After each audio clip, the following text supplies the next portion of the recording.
नमस्कार दोस्तों, मेरे चैनल अमृत धारा में आपका स्वागत है। एक गरीब बालक था जो कि अनाथ था।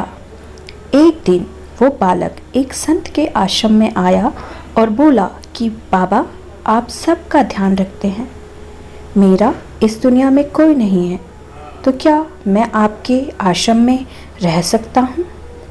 बालक की बात सुनकर संत बोले, बेटा, तेरा नाम क्या है?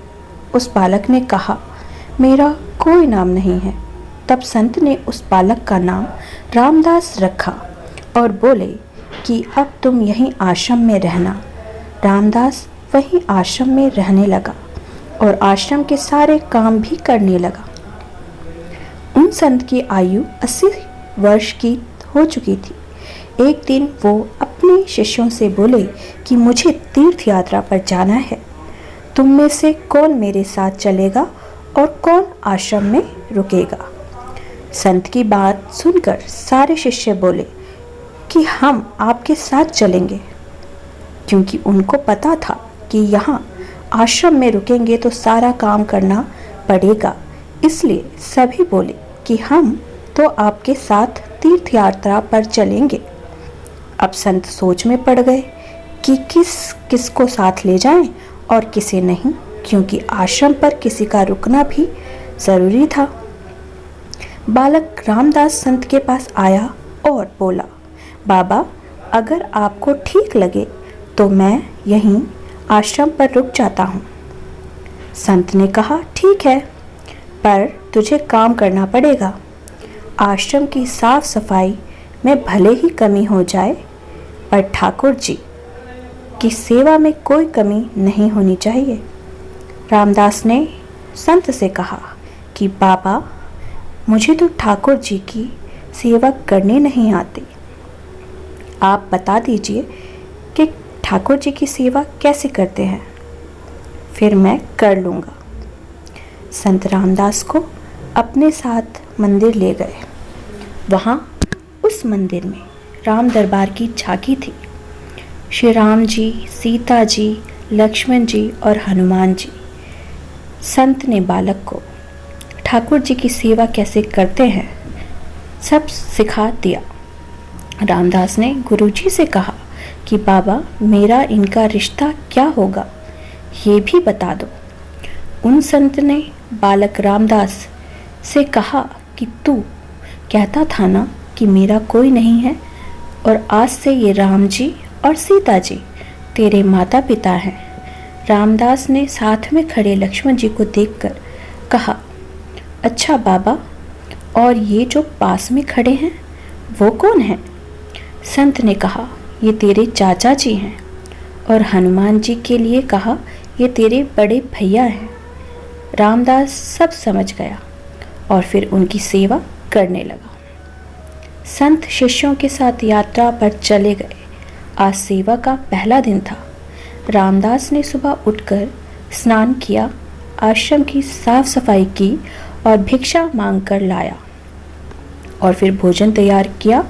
फिर भगवान को भोग लगाने के लिए मंदिर आया।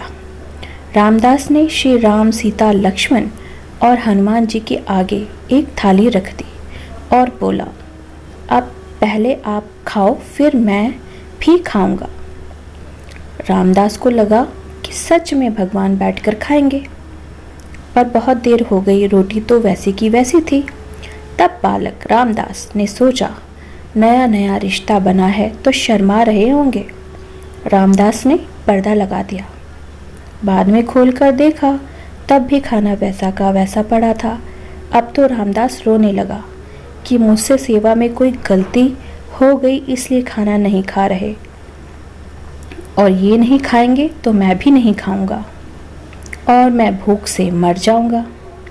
इसलिए मैं तो अब पहाड़ से कूदकर ही मर जाऊंगा। रामदास मरने के लिए निकल जाता है। तब भगवान राम जी हनुमान जी को कहते हैं, हनुमान, जाओ उस बालक को लेकर आओ और बालक से कहो कि हम खाना खाने के लिए तैयार हैं। हनुमान जी जाते हैं और रामदास कूदने ही वाला होता है कि हनुमान जो कि पीछे से उसको पकड़ लेते हैं और बोलते हैं, क्या कर रहे हो? रामदास कहता है, आप कौन?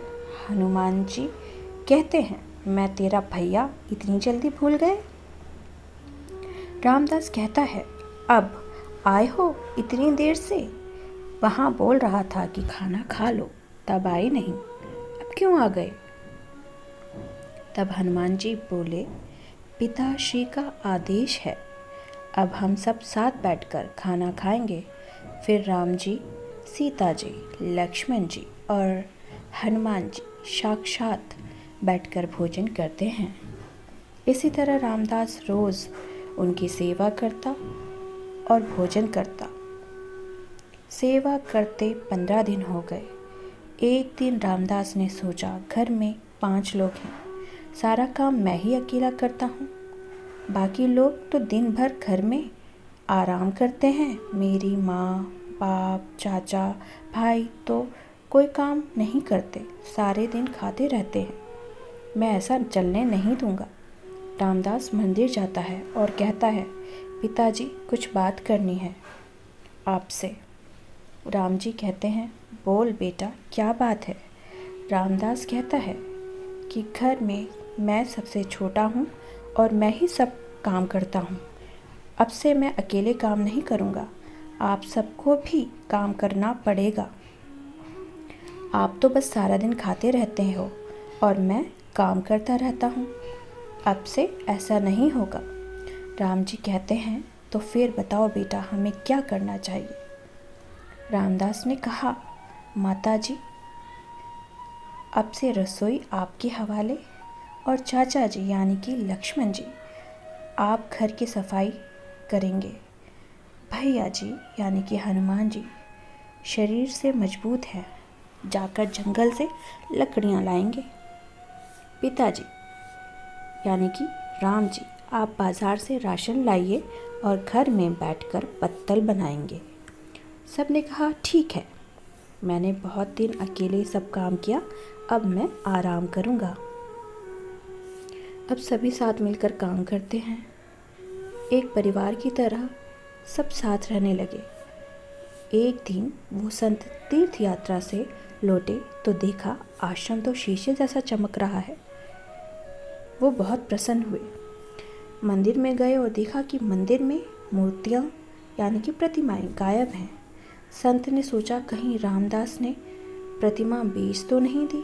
संत ने रामदास को बुलाया और पूछा, भगवान कहाँ गए? रामदास भी अकड़ कर बोला कि मुझे क्या पता, हनुमान भैया जंगल लकड़ी लाने गए हैं, लखन चाचा झाड़ू पोछा कर रहे होंगे, पिताजी राम पत्तल बना रहे होंगे, माता सीता रसोई में काम कर रही होंगी। संत बोले, ये क्या बोल रहा है? रामदास ने कहा, बाबा, मैं सच बोल रहा हूँ, जब से आप गए हैं ये चारों काम में लगे हुए हैं। वो संत भागकर रसोई में गए और सिर्फ एक झलक देखी कि सीता जी भोजन बना रही हैं, राम जी पत्तल बना रहे हैं, और फिर वो गायब हो गए और मंदिर में विराजमान हो गए। संत रामदास के पास गए और बोले, आज तुमने मुझे मेरे ठाकुर का दर्शन कराया तो धन्य है। और संत ने रो रो कर रामदास के पैर पकड़ लिए। रामदास जैसे भोले निश्चल भक्तों की भक्ति से विवश होकर भगवान को भी साधारण मनुष्य की तरह जीवित व्यतीत करने आना पड़ा। जय श्री राम।